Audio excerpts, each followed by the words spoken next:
দুইটা জিনিস সাথে যাবে, একটা হলো আমল, আর আপনাকে কবরে রাখার জন্য আপনার খাটিয়ার চার পায়া ধরে কিছু আত্মীয় স্বজনেরা আপনার কবর পর্যন্ত পৌঁছাবে। এই কবরস্থ করার পরে বলেন, ওই আত্মীয় স্বজনের মধ্যে আপনার আপনজন ছিল মা, আপনজন ছিল ভাই, আপনজন ছিল বাবা, আরও অনেক আত্মীয় স্বজন, ছেলে মেয়ে, তাদের মধ্য থেকে কেউ কি কবর দেওয়ার পরে একটা সেকেন্ডও আর ওখানে দাঁড়িয়ে থাকবে নাকি? থাকবে? সবাই রিটার্ন চলে আসবে, গো ব্যাক, বাড়িতে চলে যাবে। আল্লাহ রাব্বুল আলামিন বলছেন, তুমি যে নেকির আমল করো, তোমার সেই নেক কাজগুলো সেখানে জমা থাকবে। তোমার বদ আমলগুলো যেটা তুমি দুনিয়াতে করেছো, এই নেকি এবং বদি দুইটা আমলই তোমার সাথে সেই কবরে তোমার সাথে যাবে। কবরে যাবে কি? আমল। কি যাবে? আমল। একটা হলো ভালো আর একটা খারাপ। ভালো যা করেছি সেটাও আমার সাথে থাকবে, খারাপটাও আমার সাথে থাকবে। এই ভালো খারাপ দুইটা আমল নিয়ে এই কবরের ভিতরে আমাকে নামতে হবে। এখন বলেন, যদি নেকির আমল বেশি থাকে কবরে শান্তি আছে না নাই? আছে। আর যদি বদ আমল বেশি হয়ে যায়, হিসাবের পাল্লা যদি বদের আমলের দিকে যায়, খারাপ আমলের দিকে যায়, ওই কবরে শাস্তি হওয়ার সম্ভাবনা আছে না নাই? আছে না নাই? ফেরেশতারা যদি প্রশ্ন করে উত্তর দিতে পারবো। যদি বদ আমল বেশি থাকে উত্তর দিতে পারবো না, নেকির আমল বেশি থাকলে উত্তর দিতে পারবো। এই জন্যে কামল আমাদের বেশি বেশি বাড়ানোর দরকার আছে না নাই? আছে না নাই? একবার সুবহানাল্লাহ বললে কিসের সওয়াব?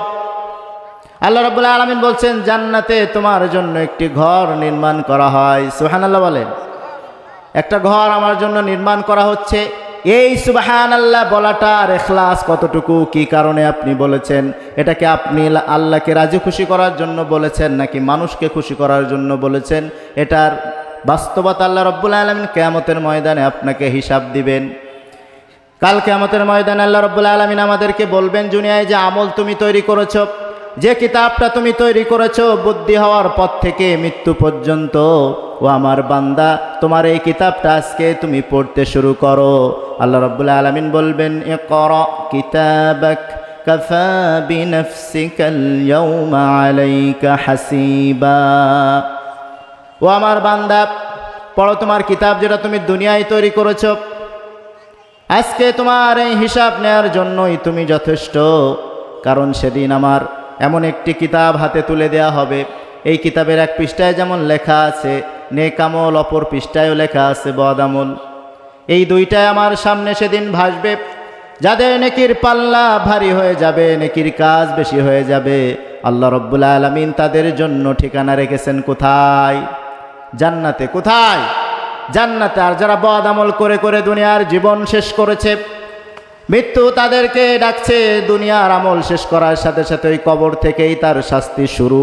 কিয়ামতের ময়দানে এসে দেখবে কিতাবটা, আর আফসোস করবে, হায় যদি একটু নেকির কাজ বেশি করে করতাম।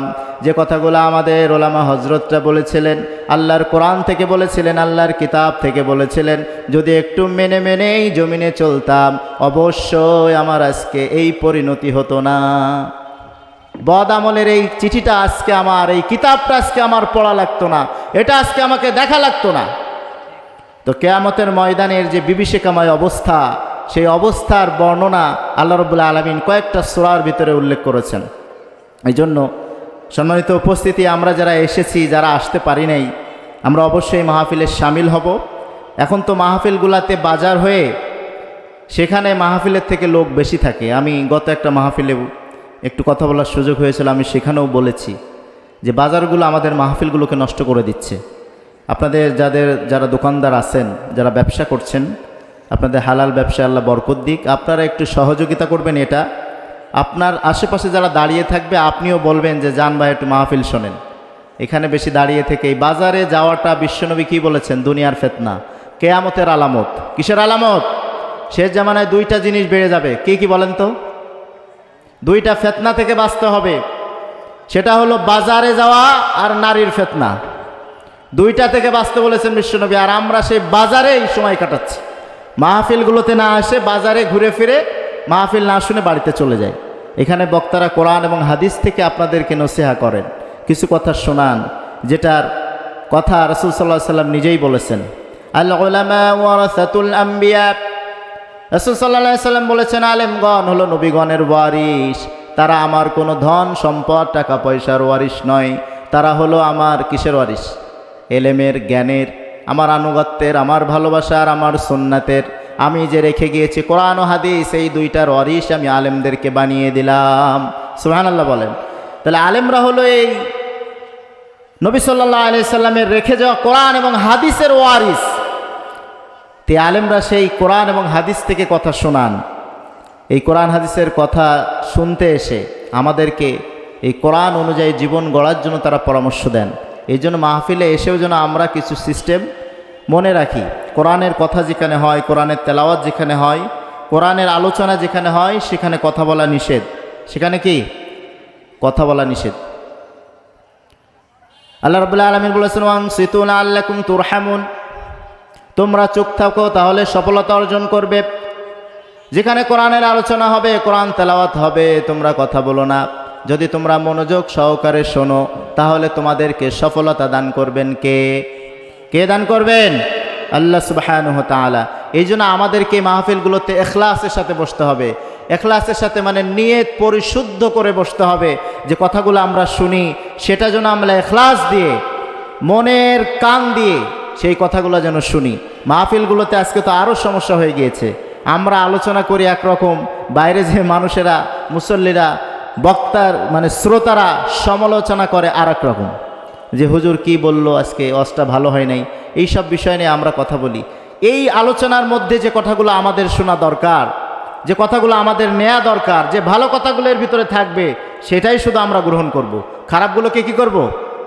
বাদ দিয়ে দিব, আমাদের দিল থেকে, অন্তর থেকে, মন থেকে বাদ দিব।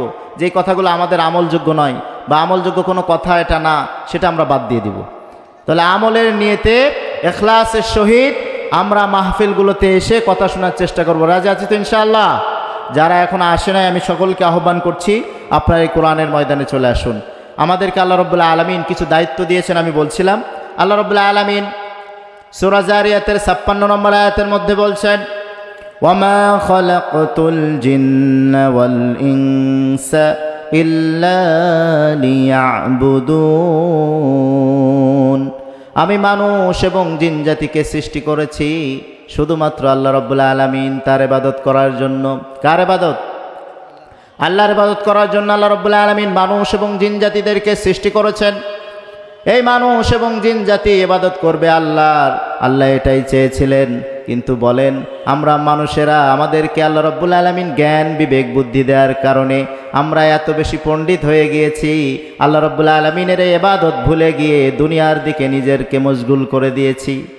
দুনিয়ার দিকে নিজের ধ্যান ধারণা, নিজের চিন্তাধারা সব দুনিয়ামুখী, পরকালমুখীর কথা আমরা ভুলেই গিয়েছি। পরকালকে ভুলে যাওয়ার কারণে আল্লাহ রাব্বুল আলামিন এই দুনিয়ার জীবনটাকে আমাদের জন্য সংকীর্ণ করে দিয়েছেন। আমাদের জন্য এই দুনিয়ার জীবনটাকে আল্লাহ রাব্বুল আলামিন একটি গণ্ডির ভিতরে দিয়ে দিয়েছেন। এই সময় যখন শেষ হয়ে যাবে, আমাকে আল্লাহ রাব্বুল আলামিনের কাছে ফিরে যেতে হবে। আল্লাহ রাব্বুল আলামিন বলছেন, কুল্লু নাফসিন যায়িকাতুল মাউত সুম্মা ইলাইনা তুরজাউন, প্রত্যেককে এই মৃত্যুর স্বাদ গ্রহণ করতে হবে, আর আমি আল্লাহ রাব্বুল আলামিন আমার কাছেই তোমাদেরকে ফিরে আসতে হবে। আমাদেরকে কার কাছে ফিরে যেতে হবে বলেন? আল্লাহর কাছে ফিরে যেতে হবে। তাহলে আল্লাহর কাছে যখন যাব, আল্লাহর কাছে আমাদের জবাবদিহিতা আছে না নাই? পরকালকে আমরা মানি কি মানি না?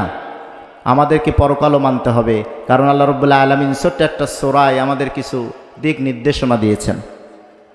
সূরাতুল আসর, আল্লাহ রাব্বুল আলামিন এই সূরাতে আমাদেরকে বলছেন, ওয়াল আসরি ইন্নাল ইনসানা লাফি খুসর ইল্লাল্লাযীনা আমানু ওয়া আমিলুস সালিহাতি ওয়া তাওয়াসাউ বিল হাক্কি ওয়া তাওয়াসাউ বিস সাবর। আল্লাহ রাব্বুল আলামিন বলছেন, সময়ের কসম দিয়ে তোমাদেরকে আল্লাহ রাব্বুল আলামিন সময়ের কসম দিয়েছেন। সময় মানে একটা নির্দিষ্ট সময়, টাইম। আল্লাহ রাব্বুল আলামিন কোনো দীর্ঘমেয়াদী বা কোনো ঐতিহ্যবাহী কিছু বলার আগে কসম দিয়েছেন। এই সময়টা আল্লাহ রাব্বুল আলামিনের বেঁধে দেয়া একটা জিনিস। আল্লাহ রাব্বুল আলামিন প্রত্যেকের জন্য এই সময় বেঁধে দিয়েছেন। বলেন আমার হায়াত যদি 60 বছর থাকে, এই 60 বছর পরে আপনি একদিনও 1 সেকেন্ডও 1 মিনিটও এই দুনিয়ায় থাকতে পারবেন নাকি? না, আবার এই দুনিয়ার যে সময় দিয়েছেন, সূর্য যখন পূর্ব দিক থেকে ওঠে আবার পশ্চিম দিকে অস্তমিত হয় নির্দিষ্ট একটা সময়ে, এই সময়ের রদবদল পৃথিবী থেকে নিয়ে আজ পর্যন্ত কখনো হয়েছে নাকি? হয়েছে কি? হয় নাই। সূর্য তার ঠিক টাইমে সময় মতোই তার কার্যক্রম আল্লাহ রাব্বুল আলামিনের বিধান অনুযায়ী আল্লাহ রাব্বুল আলামিনের হুকুম পালন করছে। আবার চাঁদ যেই সময় আকাশে উদ্দিত হওয়ার দরকার ওঠে, আবার তার টাইম মতো সে অস্তমিত হয়। বলেন এর ব্যত্যয় বা এই চাঁদের কোনো আল্লাহ রাব্বুল আলামিনের হুকুমের কোনো ব্যত্যয় চাঁদ করেছে নাকি? করেছে কি? করে নাই। আপনি একটা চারা রোপণ করেছেন, সে নির্দিষ্ট সময় মতো চারাটা অঙ্কুরিত হয়, চারাটা বৃদ্ধি পায়। এই চারাটা বৃদ্ধির ক্ষেত্রে কোনো বাধাগ্রস্ততা হয়েছে নাকি? আপনারা কিছুদিন আগে ধানের চারা রোপণ করেছিলেন, এখন ধান কাটার সময় হয়ে গিয়েছে। বলেন এই চারা যেদিন রোপণ করেছিলেন সেদিন কি এটা ভেবেছিলেন এটা কে অঙ্কুরিত করছে, কে এটাকে বড় করছে? আজ এই যে বড় হয়েছে, এটা বড় করার পিছনে কে মেহনত করেছেন? আল্লাহ রাব্বুল আলামিন তার ফেরেশতা দিয়ে এই গাছগুলাকে বড় করছেন। আল্লাহ রাব্বুল আলামিনের নির্দিষ্ট প্রকৃতির নিয়মে আল্লাহ রাব্বুল আলামিন এটাকে তার সিস্টেম অনুযায়ী, তার জ্ঞান অনুযায়ী এটাকে বড় করছেন। আজ পর্যন্ত এর কোনো ব্যত্যয় ঘটল না। শুধুমাত্র ব্যত্যয় ঘটল মানুষের, কারণ তাদেরকে আল্লাহ রাব্বুল আলামিন ইচ্ছা মতো চলার শক্তি দিয়েছেন, ঠিক কিনা? ইচ্ছা মতো চলতে পারার কারণে, মেধা শক্তি, জ্ঞান শক্তি, বিবেক শক্তি দেওয়ার কারণে আল্লাহর সমস্ত হুকুমকেও যেমন আমরা লঙ্ঘন করতে পারি, আবার আল্লাহর সমস্ত হুকুমকেও আমরা পালন করতে পারি, ঠিক কিনা? তো এই জন্য সমস্ত হুকুম পালন করার জ্ঞান যখন আমার কাছে আছে, তাহলে আল্লাহর হুকুম থেকে কেন আমরা মাহরুম? আল্লাহর ইবাদত থেকে কেন আমরা মাহরুম হয়ে যাচ্ছি? আল্লাহর হুকুম কেন লঙ্ঘন করছি? এর হিসাব আল্লাহ রাব্বুল আলামিনের কাছে দেয়া লাগবে, ঠিক কিনা? যে সময়টা আল্লাহ আমাদেরকে বেঁধে দিয়েছেন, এই সময় অনুযায়ী আমাদের এই জীবন পরিক্রমা সাজাতে হবে, এই জীবন পরিক্রমায় চলতে হবে। এর ব্যত্যয় যদি ঘটে, আল্লাহ রাব্বুল আলামিনের হুকুমের বাইরে যদি চলি, আল্লাহর কাছে হিসাব আমাদের অবশ্যই দেয়া লাগবে। তো সূরা আসরের কথা আমি বলছিলাম। সূরা আসর আল্লাহ একটা সময় দিয়েছেন, এবার বলছেন ইল্লাল্লাযিনা আমানু, তাদের জন্য সফলতা। যারা ঈমান এনেছে কার উপরে? কথা বলেন, কার উপরে? আল্লাহর উপরে যারা ঈমান এনেছেন, এই ঈমানটা আপনার 7টা পর্যায়ে আনতে হবে। আমানতু বিল্লাহি ওয়া মালাইকাতিহি ওয়া কুতুবিহি ওয়া রুসুলিহি ওয়াল ইয়াউমিল আখিরি ওয়াল কদরি খাইরিহি ওয়া শাররিহি মিনাল্লাহি তাআলা ওয়াল বা'সি বা'দাল মাউত। এই 7টি বিষয়ে আপনাকে অবশ্যই ঈমান আনতে হবে। যদি ঈমানের এই 7টি বিষয় আপনার ভিতর কোনোটা লঙ্ঘন হয়ে যায়, ঈমানের খাতা থেকে আমার নামটা বাদ পড়ে যাবে, আমি আর ঈমানদার থাকবো না। ঈমানও চলে যায়। যেমন ওযু ভঙ্গের কারণ আছে, নামাজ ভঙ্গের কারণ আছে। আল্লাহ রাব্বুল আলামিন বলছে তোমাদের ঈমান ভঙ্গেরও কারণ আছে। কয়েকটা বিষয় ঈমান চলে যায়, তাহলে 7টা বিষয় আমার ঈমান আনতে হবে। কয়টা বিষয়? আমানতু বিল্লাহ, প্রথমে আল্লাহর উপরে ঈমান আনতে হবে। কেমন ঈমান আনতে হবে? আল্লাহ রাব্বুল আলামিন বলছেন ওয়াত্তাকুল্লাহ, আমাকে ভয় করো। সমস্ত বিষয়ে আমাকে ভয় করতে হবে। আপনি ব্যবসা করেন, ব্যবসায় আপনি ফাঁকি দিতে পারবেন না, ওজনে কম দিতে পারবেন না, মানুষকে ঠকাতে পারবেন না। এই ভয় যখন আপনার দিলে চলে আসবে, আপনি ব্যবসায়ের ক্ষেত্রেও ইবাদত করছেন, আল্লাহর প্রতি ঈমান এনেছেন, এটা বিশ্বাসযোগ্য হবে। আপনি জমিনে চাষ করছেন, আর একজনের জমির আল ঠেলে সেই জমি নিয়ে নেবেন না। এই ভয় যদি ওই জমির আলের ভিতরেও থাকে, বুঝতে হবে আপনি আল্লাহকে ভয় করছেন, আল্লাহর প্রতি ঈমান এনেছেন। আপনি কোনো বিষয়ে মানুষের সাথে কথা বলছেন, সেটা যদি সত্য হয়, মিথ্যা কথা বলছেন না, ওখানে ভয় করছেন আল্লাহর, এটাও বোঝা যাবে আপনি আল্লাহর ইবাদত করছেন। সমস্ত সেক্টরে আল্লাহর ইবাদতের জায়গা আছে। যদি আপনি আল্লাহকে ভয় করে করেন, আর আল্লাহকে ভয় করার কারণে বুঝতে হবে আপনার ঈমান আল্লাহর প্রতি আছে, ঠিক কিনা? যদি ভয় করে সব কাজ করি, তাহলে বুঝতে হবে ঈমান আমার আল্লাহর প্রতি আছে। ওয়া মালাইকাতিহি, এরপরে বললেন দ্বিতীয়, ফেরেশতাদের প্রতি ঈমান আনতে হবে। কাফেররা ফেরেশতা আছে এটা বিশ্বাস করতো না। আবু জেহেল, উতবা, শাইবা, মুগিরারা তারা জানতো না, তারা বিশ্বাসও করতো না যে ফেরেশতারা আছে। তারা আল্লাহর নবীর কাছে ওহী প্রেরণ করে, ওহী নিয়ে আসে। ফেরেশতারা আল্লাহ রাব্বুল আলামিনের একটা নির্দিষ্ট সৃষ্টি, এটা কাফেররা বিশ্বাস করতো না। কিন্তু ঈমানদাররা বিশ্বাস করবে কি করবে না? ফেরেশতারা আছে না নাই? আল্লাহ বলছেন কিরামান কাতিবিনা ইয়ালামুনা মা তাফআলুন। ফেরেশতা শুধু আছে না, তোমার দুই কাঁধে দুজনকে আমি নিযুক্ত করে রেখে দিয়েছি, যারা তোমার নেকি এবং বদি সব কিছু লিপিবদ্ধ করছে, ঠিক কিনা? তো ফেরেশতা আছে না নাই? তাহলে ফেরেশতাদের প্রতি ঈমান আনতে হবে। এবার রাসূলিহি সমস্ত নবী আলাইহিস সালামের প্রতি ঈমান আনতে হবে। হযরত আদম আলাইহিস সালাম থেকে নিয়ে আমাদের নবী জনাবে মুহাম্মদুর রাসূলুল্লাহ সাল্লাল্লাহু আলাইহি ওয়াসাল্লামের প্রতি, এই শেষ নবী পর্যন্ত ঈমান আনতে হবে প্রত্যেকটা নবীর উপরে। প্রত্যেকটা নবীর উপরে ঈমান আনা যাবে তো ইনশাআল্লাহ? প্রত্যেকটা নবীর উপরে ঈমান আনলেই আপনি বুঝবেন যে আমি ঈমানদার। রাসূল সাল্লাল্লাহু আলাইহি সাল্লামের প্রতি, আমাদের নবীর প্রতি আমরা ঈমান এনেছি। কি ঈমান এনেছি? তার আনুগত্যের মাধ্যমে। তাকে আনুগত্য কিভাবে করতে হবে আল্লাহ আমাদেরকে শিখিয়ে দিয়েছেন। কুল ইন কুনতুম তুহিব্বুনাল্লাহা ফাত্তাবিউনি ওয়া ইউহিব্বুকুমুল্লাহু ওয়া ইয়াগফির লাকুম যুনুবাকুম ওয়াল্লাহু গফুরুর রহিম। আল্লাহ সুবহানাহু ওয়া তাআলা এর মধ্যে আমাদেরকে জানিয়ে দিলেন, কুল, হে নবী আপনি জানিয়ে দিন তাদেরকে, যারা আমি আল্লাহকে পেতে চাই, ভালোবাসতে চাই, তারা যেন আগে হে নবী আপনাকে অনুসরণ করে, আপনাকে ভালোবাসে। তাহলে আল্লাহকে পেতে গেলে ভালোবাসতে হবে আগে কাকে? নবীকে। কাকে বলেন? নবীকে ভালোবাসতে হবে। নবীকে ভালোবাসা কি এই টুপি পরা, জুব্বা পরা, পাঞ্জাবি পরা, দাড়ি রাখা, এই ভালোবাসা? রাসূলের সমস্ত সেক্টরের ভালোবাসা। তিনি যেমন ব্যক্তি হিসাবে যা করেছেন সেই আনুগত্য, সেই অনুসরণ আমাদের করতে হবে। এবং রাসূল সাল্লাল্লাহু আলাইহি সাল্লামের পারিবারিক জীবন, সামাজিক জীবন, রাষ্ট্রীয় জীবন তিনি যেভাবে পরিচালিত করেছেন, নিজেকে পরিচালিত করেছেন, যেভাবে সমাজকে পরিচালিত করেছেন, এই সব কিছুর প্রতি ঈমান আনা, বিশ্বাস করা, এটা হলো রাসূলের ভালোবাসা, ইত্তেবা করা, অনুসরণ করা, ঠিক কিনা? তো রাসূলে আল্লাহকে ভালোবাসতে গেলে আমাকে রাসূলকে অনুসরণ করতে হবে, ভালোবাসতে হবে, এটা আল্লাহ বলে দিয়েছেন। আর এখানে ঈমান আনার বিষয় বলেছেন সমস্ত নবীদের প্রতি আমাদের ঈমান আনতে হবে। তাহলে নবীদের ব্যাপারে আমাদের কোনো দ্বিধাদ্বন্দ্ব নেই তো?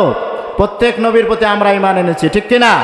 প্রত্যেক রাসূলের প্রতি আমরা ঈমান এনেছি, এটা আমাদের কোনো দ্বিধাদ্বন্দ্ব কোনো কিছু নেই। তাহলে 3 নম্বর গেল রাসূলদের প্রতি ভালোবাসা, রাসূলদের প্রতি ঈমান আনা। ওয়া কুতুবিহি, এবার বলা হয়েছে তুমি কিতাবের প্রতি ঈমান আনো, যে কিতাবটা আল্লাহ রাব্বুল আলামিন আমাদেরকে দিয়েছেন, পৃথিবীর সর্বশ্রেষ্ঠ কিতাব, সেটা আল্লাহ রাব্বুল আলামিন রমজানুল মুবারকে আমাদের উপরে নাজিল করেছেন। আল্লাহ বলছেন শাহরু রমাদানাল্লাযী উনজিলা ফীহিল কুরআন হুদাল লিন্নাসি ওয়া বায়্যিনাতিম মিনাল হুদা ওয়াল ফুরকান। আল্লাহ সুবহানাহু ওয়া তাআলা বললেন, আমি রমজানুল মুবারকে তোমাদের উপরে একটি কিতাব নাজিল করেছি। সেই কিতাবটা কি? বায়্যিনা, তোমাদের কাছে বয়ান করেছি। হুদাল লিন্নাস, এটা মানব জাতির জন্য হেদায়াত। মানব জাতির জন্য কি?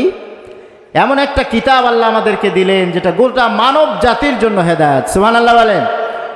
তাহলে মানুষের জন্য হেদায়াত, আবার মুত্তাকিদের জন্য পথ প্রদর্শক, আবার যারা এখান থেকে হেদায়েত নিতে চায়, আল্লাহ রাব্বুল আলামিন বলছেন আল্লাযীনা ইউমিনুনা বিল গায়বি ওয়া ইউকিমুনাস সালাতা ওয়া মিম্মা রাযাকনাহুম ইউনফিকুন। যারা এই কোরআন থেকে হেদায়েত নিয়েছে, যারা মুত্তাকি হয়েছে, এই মুত্তাকিদের জন্য আল্লাহ রাব্বুল আলামিন বললেন তোমাদেরকে কয়েকটি বিষয়ের উপরে ঈমান আনতে হবে। সেটা প্রথমে আল্লাহ রাব্বুল আলামিন বললেন গায়েবের উপরে, অদৃশ্য বিষয়ের উপরে ঈমান আনতে হবে। অদৃশ্য বিষয়গুলো হলো যেটা আমরা চোখে দেখি না। অনেক কিছু কি দেখতে পাই? আমরা শুধু উপরের দিকে তাকালে আকাশ দেখি, এই আকাশটাও কিন্তু আমরা দেখতে পাই না। এটা হলো খালি জায়গা, ব্ল্যাক হোল, মহাশূন্য। আমরা এখান থেকে তাকাই শুধু মহাশূন্য দেখি, আকাশ চোখে দেখার মতো অবস্থা নেই, বা চোখেও দেখতে পারবো না। এত উপরে আল্লাহ আকাশটাকে রেখেছেন, তারকারাজি রেখেছেন, তারকারাজি এত বড় বড়, আমরা এখান থেকে দেখি ছোট। কতটুকু দেখি? ছোট একটা তারকা দেখছি, কিন্তু পৃথিবীর থেকে লক্ষ লক্ষ গুণ বড় একটা তারকা। তাহলে এই গায়েবের উপরে বিশ্বাস করতে হবে। জান্নাত এবং জাহান্নাম আছে না নাই? আছে। এই গায়েবের উপরে বিশ্বাস করতে বলেছেন কে? আল্লাযীনা ইউমিনুনা বিল গায়বি ওয়া ইউকিমুনাস সালাত, এবং তোমরা নামাজ কায়েম করো, এবং তোমাদেরকে যে রিজিক আমি দিয়েছি তা থেকে আল্লাহর রাস্তায় ব্যয় করো। এখন এই যে কিতাব আমাদেরকে নাজিল করেছেন আল্লাহ রাব্বুল আলামিন আমাদের উপরে, এই কিতাবের দিক নির্দেশনা হলো যে কিতাব আমি তোমাদের উপরে নাজিল করেছি, এই কিতাব অনুযায়ী যা যা বলা হয়েছে সেটাকে তোমরা মেনে নাও। তাহলে কিতাবে যা আছে মেনে নেওয়ার নামই হলো ঈমান। কিতাবে যা আছে মেনে নেওয়ার নাম ঈমান, যেটাকে বর্জন করতে বলা হয়েছে বর্জন করার নামই হলো ঈমান। তাহলে এই দুই ঈমান যদি এক হয়ে যায়, আমাদেরকে আল্লাহ রাব্বুল আলামিন বলেছেন তোমরা হলে মুমিন। তোমরা কি? তোমরা হবেন মুমিন এবং মুত্তাকি। তাহলে আমরা মুমিন এবং মুত্তাকি হতে চাই, ঠিক কি না? তাহলে কিতাবের উপরে বিশ্বাস আছে না নাই? এমন একটি কিতাব নাজিল করলেন রাসূল সাল্লাল্লাহু আলাইহি সাল্লামের উপরে প্রায় ৩৫০০-এর মতো মুজিজা আল্লাহ রাব্বুল আলামিন প্রয়োগ করেছেন, তিনাকে দান করেছেন। এই মুজিজার মধ্যে সর্বশ্রেষ্ঠ মুজিজা হলো এই কোরআন নাজিল করা। এই কোরআন এত অথেন্টিক, এত গ্রহণযোগ্য, কিয়ামত পর্যন্ত এই কোরআনের আলো পৃথিবী থেকে নিশ্চিহ্ন হয়ে যাবে না। যাবে নাকি? কোরআন এই পৃথিবীর বুকে প্রতিষ্ঠিত হয়ে থাকবেই কিয়ামত পর্যন্ত, এবং এটার হেফাজত কে করবেন? ইন্না নাহনু নাযালনা যিকরা ওয়া ইন্না লাহু লাহাফিযুন। আল্লাহ রাব্বুল আলামিন বলছেন যে কিতাব আমি তোমাদের উপরে নাজিল করেছি, এই কিতাবের হেফাজত আমি আল্লাহ করব। কে করবেন? আল্লাহ নিজে করবেন। এটার হেফাজতের দায়িত্ব আল্লাহ নিয়েছেন। এই জন্য পৃথিবী থেকে এই কিতাব নিশ্চিহ্ন হবে না। সর্বশ্রেষ্ঠ মুজিজাই হলো এই কিতাব বিশ্বনবীর উপরে। তো এই কিতাব যে নাজিল হয়েছে, এই কিতাবের উপরে আমরা ঈমান আনবো, ঠিক কি না? ৫ নম্বরে হলো মৃত্যুর পর পুনরায় জীবিত হওয়ার উপর। আমাদের মৃত্যু হবে, আমরা আবার জীবিত হব। একটু আগেই বলছিলাম সুম্মা ইলাইনা তুরজাউন, আমাদেরকে কার কাছে ফিরে যেতে হবে? কার কাছে? আল্লাহ রাব্বুল আলামিনের কাছে ফিরে যেতে হবে। আল্লাহ রাব্বুল আলামিনের কাছে ফিরে যাওয়ার জন্য আল্লাহ রাব্বুল আলামিন বলছেন, ও ঈমানদারেরা, আমার কাছে আসার আগে তোমাদের একটা দায়িত্ব আমি দিয়েছি। সেটা কি? দুনিয়াতে তোমরা 4টি কাজ করে আসো। কয়টি? 4টি। কয়টি? আল্লাহ রাব্বুল আলামিন বলছেন, আল্লাযীনা ইম্মাক্কান্নাহুম ফিল আরদ আকামুস সালাহ ওয়া আতাউয যাকাতা ওয়া আমারু বিল মা'রুফি ওয়া নাহাউ আনিল মুনকার। এই আয়াতের মধ্যে আল্লাহ 4টি নির্দেশনা দিয়েছেন আমাদের। কয়টি? 4টি নির্দেশনা। আল্লাহ বলছেন, আল্লাযীনা ইম্মাক্কান্নাহুম ফিল আরদ, আমি যাদেরকে দুনিয়াতে এই জমিনে দায়িত্ব দেই। যাদেরকে কি দেন? দায়িত্ব। শুনতেছেন আপনারা? যাদেরকে এই জমিনে দায়িত্ব দেন, মানে আমরা প্রত্যেকেই দায়িত্বশীল। আমি আমার পরিবারের কর্তা, আমি এই পরিবারের দায়িত্বশীল।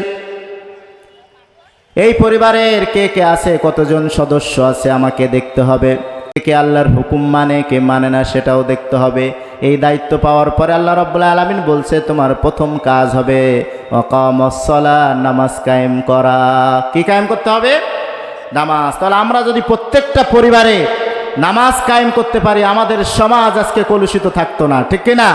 চুরি, রাহাজানি, হয়রানি, ছিনতাই, ডাকাতি, গুম, এইগুলো আমাদের সমাজ থেকে দূরীভূত হয়ে যেত। নামাজ প্রতিষ্ঠিত নাই, আল্লাহর হুকুম প্রতিষ্ঠিত নাই।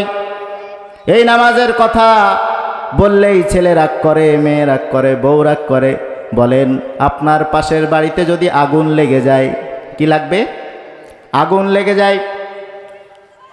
ওই আগুনালা বাড়িতে যদি 3-4টা ছেলে মেয়ে থাকে, আপনি বলেন ওই বাবা এবং মা তাদেরকে ঘুম থেকে উঠাবে নাকি ঘুমায় রাখবে? উঠাবে না? কি জন্য উঠাবে? আগুনে পুড়ে যাওয়ার সম্ভাবনা আছে না নাই? এই যে কাকবাড়িতে এক মেম্বার সাহেব সহ তার স্ত্রী ছেলে আগুনে পুড়ে গেছে, মেম্বার সাহেব মারাও গিয়েছেন, আপনারা জানেন না? তো এই ঘুমিয়ে থাকা অবস্থায় আগুন লেগেছে, তারা টের পাওয়ার পরে আর বের হওয়ার সুযোগ পায় নাই। তো বাবা মা বা তার গার্জিয়ান, অভিভাবক চাবে তার আগুন থেকে আমার ছেলে মেয়ে আত্মীয় স্বজনকে আমি বাঁচাই, ঠিক কিনা? চেষ্টা করবে না সবাই? আগুন থেকে বাঁচানোর চেষ্টা করবে যে তাড়াতাড়ি উঠে যাও, একটু পরে তোমার গায়ে আগুন লেগে যাবে, ওঠো ওঠো। যদি উঠতে না চাও টেনে হেসড়ে উঠিয়ে নিয়ে চলে যাবে। এই দুনিয়ার আগুন থেকে বাঁচানোর জন্য আপনি এত চেষ্টা করলেন, এত পরিশ্রম করলেন, এত বকাবকি করলেন, ঘুমিয়ে রয়েছে সে অবস্থায় টান দিয়ে উঠিয়ে নিয়ে চলে গেলেন। ও আমার বাবাজিরা, ভাইরা, কাল কিয়ামতের ময়দানে এই আগুনটা আল্লাহ বলছেন দুনিয়ার আগুন থেকে 70 গুণ তেজ বলা হবে। কত গুণ? 70 গুণ তেজ বলা হবে। আপনার ছেলে যদি নামাজ আদায় না করে, বালেগ হয়ে গিয়েছে, 9-10 বছরের পর থেকে আপনার ছেলে মেয়ের উপরে নামাজ ফরজ, আর অন্যান্য সদস্য যারা আছে তাদের উপরেও নামাজ ফরজ। এই যে নামাজ আদায় না করার কারণে কাল কিয়ামতের ময়দানে আসামির কাঠগড়ায় তাকে দাঁড়াতে হবে, ওই জাহান্নামের আগুনে জ্বলতে হবে, এই ভয়টা কেন তাদেরকে দেখান না? কেন উঠায় দেন না?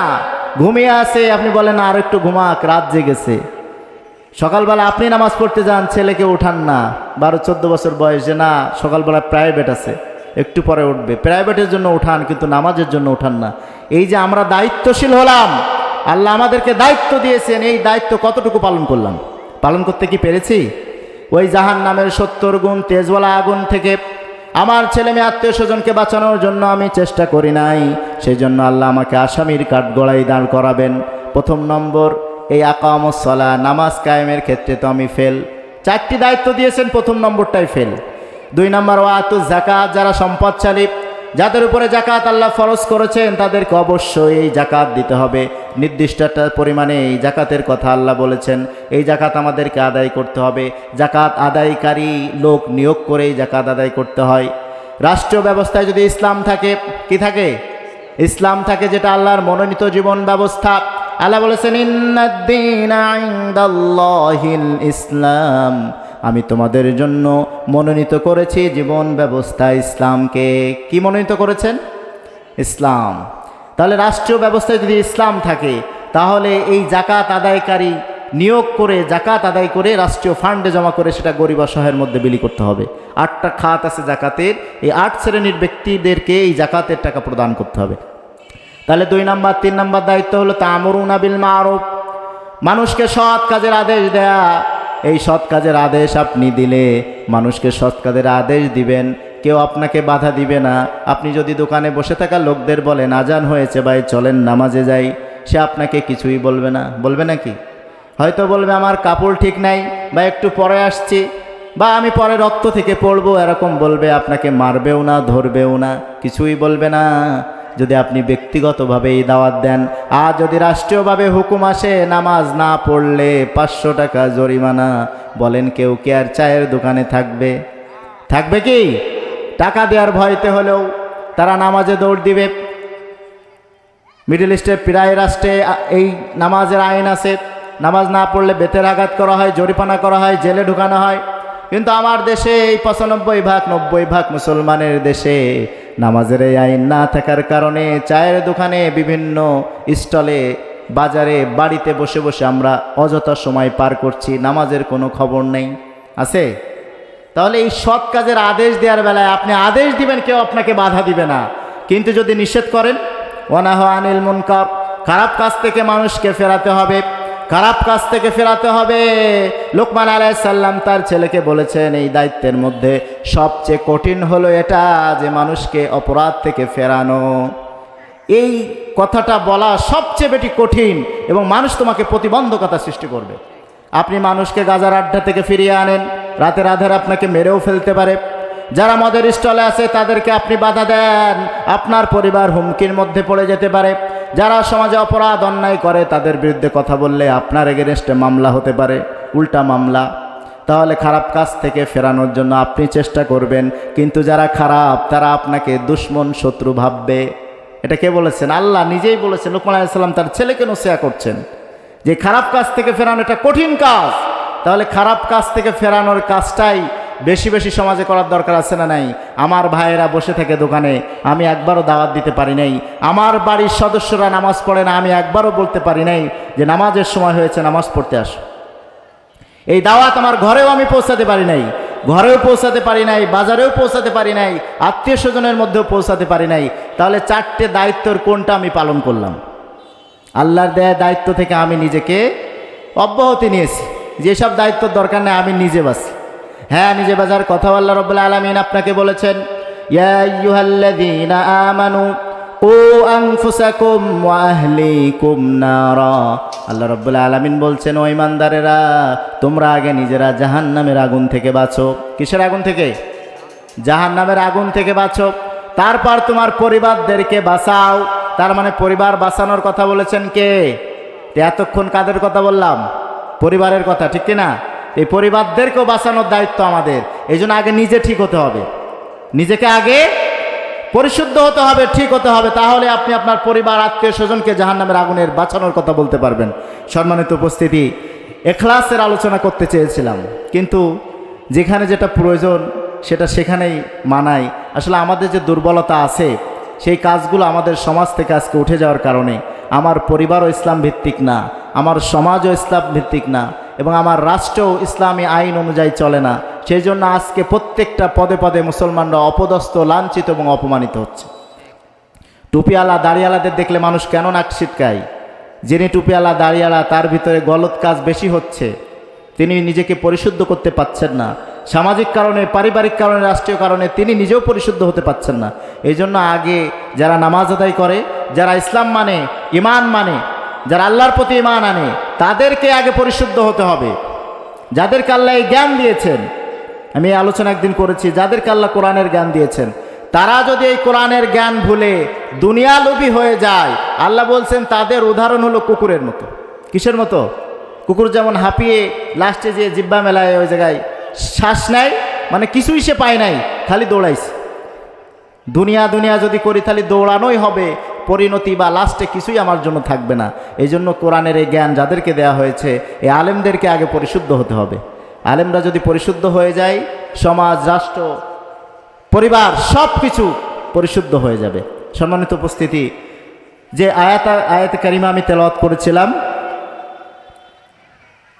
সূরা বনী ইসরাঈলের 84 নম্বর আয়াত, এটা আল্লাহ রাব্বুল আলামিন বলছেন, বলে দাও, কুল, হে নবী আপনি তাদেরকে বলে দিন, কুল্লুই ইয়ামালু আলা শাকিলাতি, প্রত্যেকেই নিজ নিজ নিয়ত অনুযায়ী তার কাজ যেন করে, এবং এই নিয়ত অনুযায়ী আপনি প্রতিফল কিয়ামতের ময়দানে পাবেন। রাসূল সাল্লাল্লাহু আলাইহি ওয়াসাল্লাম বলছেন, ইন্নামাল আমালু বিন্নিয়াত, প্রত্যেকটা আমলের প্রতিদান নিয়তের উপর নির্ভর করে। এখন আপনি কি নামাজ পড়তে গিয়েছেন মানুষকে দেখানোর জন্য নাকি আল্লাহকে সন্তুষ্টি করার জন্য? এটা জানেন কে? বলেন, কে জানেন? আল্লাহ জানেন। তো আল্লাহ যদি জানেন আমার মনের খবর, তাহলে বাড়ি থেকে জোর করে যদি আপনার বাড়িওয়ালা বলে নামাজ পড়তে যাও, তো সে বাড়িওয়ালার সম্মান রক্ষার্থে মসজিদে গেল নামাজ পড়তে, তাহলে কি আল্লাহকে ভয় করে নাকি বাড়িওয়ালাকে সম্মান করার জন্য? তাহলে এটা কে জানেন? আল্লাহ জানেন। এই জন্য এই নিয়তের প্রতিদানও আল্লাহ নিয়ত অনুযায়ী দিবেন, এবং তার নিয়ত অনুযায়ী যেন সে কাজ করে, এটাই বলা হয়েছে। মানে মনে যেটা চায় সেই অনুযায়ী যেন সে নেক কাজ করে। তার মানে শয়তানের ধোকায় পড়া যাবে না। শয়তান আমাদেরকে ধোঁকা দিয়ে দিয়ে খারাপ কাজের দিকে নিয়ে যায়। সমস্ত অন্যায়গুলো শয়তান আমাদেরকে করার জন্য নির্দেশ দেয়। এটা আল্লাহ বলেছেন, শয়তান তোমাদেরকে খারাপ কাজ করার জন্য নির্দেশ দেয়। আল্লাহ রাব্বুল আলামিন আমাদেরকে ভালো কাজগুলো শিখিয়ে দিয়েছেন, আর শয়তান আমাদের প্রকাশ্য শত্রু। এটা কে বলেছেন? ইন্নাহু লাকুম আদুউম মুবিন, আল্লাহ বলছেন এই শয়তান হলো তোমাদের প্রকাশ্য শত্রু। শয়তানকে দেখেছেন কে? কে দেখেছেন? কেউ? তো প্রকাশ্য শত্রু কেন বলল? এই যে গায়েবের উপরে বিশ্বাস করতে হবে, এর ভিত্তিতে শয়তান যে আমাদেরকে ধোঁকা দেয়, এটা আল্লাহ বলেছেন, এটা অবশ্যই সত্য। কারণ আল্লাহ রাব্বুল আলামিনের কাছে চ্যালেঞ্জ করেছে শয়তান। কি করেছে? চ্যালেঞ্জ করে এসেছে আপনার মুমিন বান্দাদের, ইখলাসের পথে, ইহদিনাস সিরাতাল মুস্তাকিমের পথে আমি বসে থাকব, আর সেখানে বসে বসে আমি তাদেরকে ধোঁকা দিয়ে বিপথে নিয়ে চলে যাব, আমার রাস্তায় নিয়ে চলে আসব। এই অথেন্টিক এই ক্ষমতা এবং আমাদের শিরা উপশিরায় রক্তে মিশে থাকার ক্ষমতাও দিয়েছেন কে? আল্লাহ দিয়ে দিয়েছেন শয়তানকে। এখন শয়তান আমাদের অন্তরে, কলবের ভিতর বসে বসে আমাদেরকে ইন্সপায়ার করে, আমাদেরকে ইনস্ট্রাকশন দেয় যে খারাপ কাজের দিকে, এই কাজটা তুমি করো। যখনই খারাপ কাজ হয়ে যাবে মনে করবেন এটা কে করিয়েছে? শয়তান। কে করিয়েছেন? শয়তান আমাদেরকে এই খারাপ কাজ করিয়েছেন। সম্মানিত উপস্থিতি, এই জন্য আমরা নিয়ত করব ভালো কাজ করার জন্য। কি কাজ করার জন্য? ভালো কাজ করার জন্য নিয়ত করব। পারবো না ইনশাআল্লাহ? শুধু ভালো কাজ, নামাজ, রোজা, হজ, যাকাত নয়, আপনার নিজের আত্মীয় স্বজন, আপনার রক্তের আত্মীয় যারা আছে তাদেরকে খোঁজ খবর নেয়া, তাদেরকে দেখাশোনা করা, আপনার প্রতিবেশীকে না খেয়ে থাকলো তাদেরকে দেখাশোনা করা, এটাও আপনার ভালো কাজের মধ্যে শামিল। শুধু তাই নয়, রাসূল সাল্লাল্লাহু আলাইহি সাল্লাম বলছেন, মুমিনরা যদি হাসি দিয়ে কথা বলে, কি হাসি? মুস্কি হাসি। কি হাসি? মুস্কি হাসি দিয়ে কথা বলে, তাদেরকেও সদগার সওয়াব দেওয়া হয়। সুবহানাল্লাহ। এটা ইমানের সর্বনিম্ন একটা স্তর। যদি আপনি হেসে কথা বলেন, এটাও সদগার সওয়াব। তো সওয়াব আমাদেরকে বাড়াতে হবে, নেকির কাজ বাড়াতে হবে। এই জন্য যদি দান করি 10 টাকা, আল্লাহ রাব্বুল আলামিন এটাকে 700 গুণ বাড়ায় দেওয়ার কথা বলেছেন। কত গুণ? 700 গুণ বাড়িয়ে দিবেন। কাল কিয়ামতের ময়দানে দেখবেন যে উহুদ পাহাড় পরিমাণ নেকি আপনার আমলনামায় জমা হয়ে আছে। যে এত নেকি তো আমি করি নাই, আল্লাহ আমি 10 টাকা 20 টাকা 100 টাকা 500 টাকা দান করেছিলাম, এত নেকি হওয়ার কথা তো না। আল্লাহ বলছে তুমি যেদিন থেকে দান করেছিলে ইখলাসের সাথে, সেদিন থেকে তোমার নেকিগুলো আমি বাড়াতে বাড়াতে আজকে উহুদ পাহাড়ের চেয়েও বেশি হয়ে গেছে। সুবহানাল্লাহ বিহামদি। এই জন্য সম্মানিত উপস্থিতি, যে কথাগুলো আমি বললাম আমার নিজেকেও এবং আপনাদের সকলকে যেন আল্লাহ রাব্বুল আলামিন আমল করার তৌফিক দান করেন। আমিন। ওয়া আখির দাওয়ানা আনিল হামদুলিল্লাহি রাব্বিল আলামিন। আসসালামু আলাইকুম ওয়া রাহমাতুল্লাহ।